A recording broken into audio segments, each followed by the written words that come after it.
There's a reason execution feels fragile for so many people, even with motivation, even with ownership, and even with systems.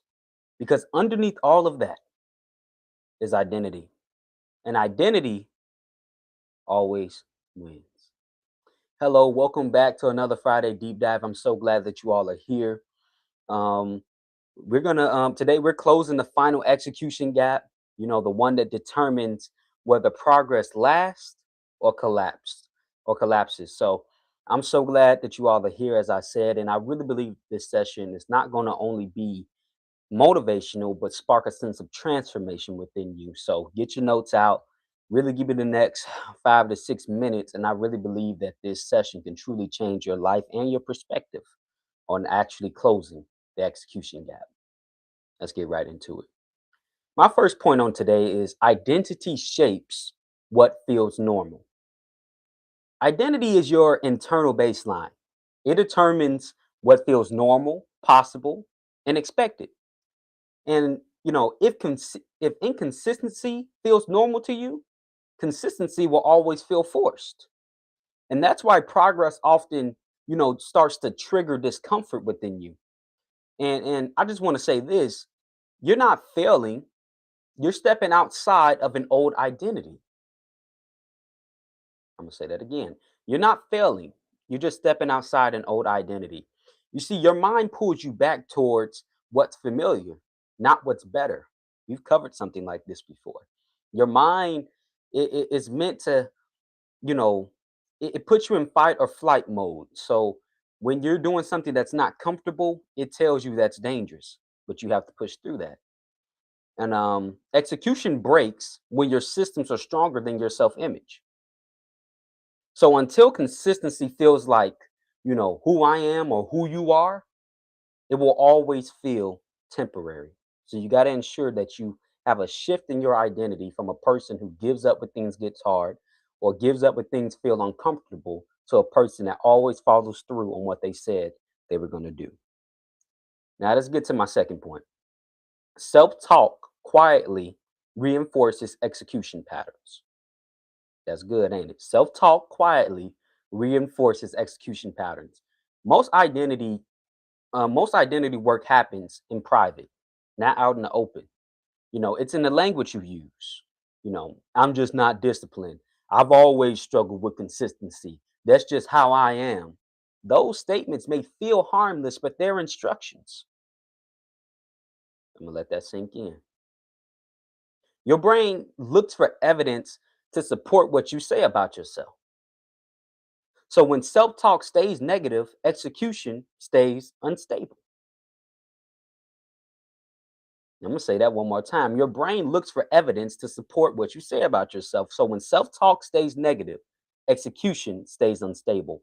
But when your language starts to shift from labels to behaviors, it goes from, I'm not disciplined enough to I'm practicing consistency.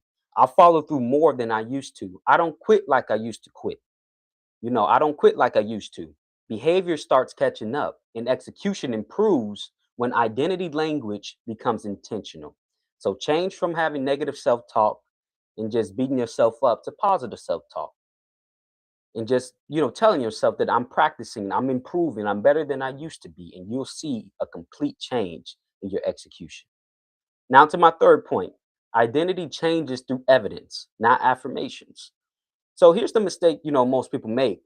They try to think their way into a new identity. That's not the whole that's not the whole thing. But I because identity doesn't just change through affirmations. It changes through evidence. Hear me. Small wins create proof. Proof rewrites belief and belief reshapes behavior.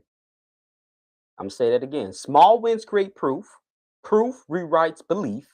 Belief reshapes behavior. That's why systems matter so much. Systems create repeatable wins. Systems create repeatable wins, and repeatable wins create a new self image. So you don't become consistent overnight. I think that's something that we all want to do. We want overnight success. But you become consistent by stacking evidence that says, this is who I am now. This is what I do now. I'm no longer the way I used to be. I'm a new person. I have a new identity. And as a result, execution stabilizes because your identity has caught up to your actions. And this connection between identity, evidence, and execution is a major pillar of graduating half the time.